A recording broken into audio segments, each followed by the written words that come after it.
Tatlong bagyo nga pong binabantayan ng pag-asa sa loob po yan at labas ng ating bansa. Isa na po dyan ang bagyong Neneng. Kaugnay ng balitang yan, may express update ang ating weather frontliner na si Alvin Pura. Alvin, ano nga bang magiging epekto nito sa ating bansa?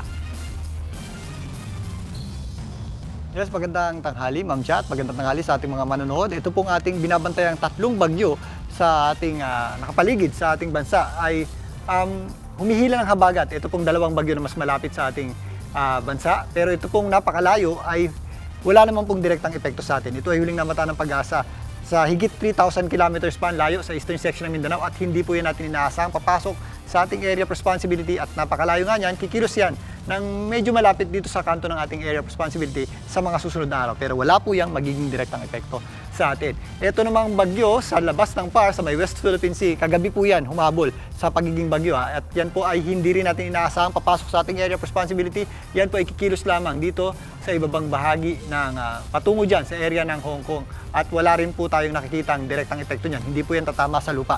At ang bagyong Neneng naman, alas 2 yan kahapon, naging bagyo, ay hindi rin po natin inaasahang tatama sa anumang bahagi ng ating bansa.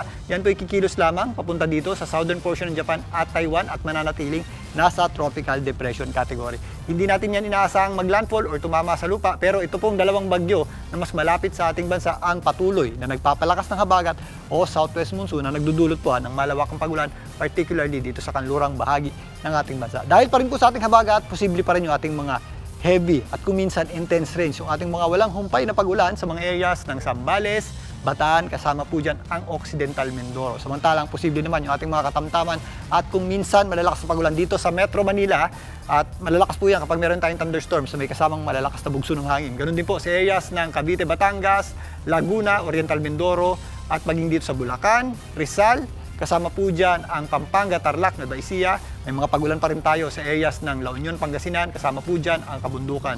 Dyan sa Cordillera, ang Abra, Benguet. Kasama na rin po dyan ang Baguio City.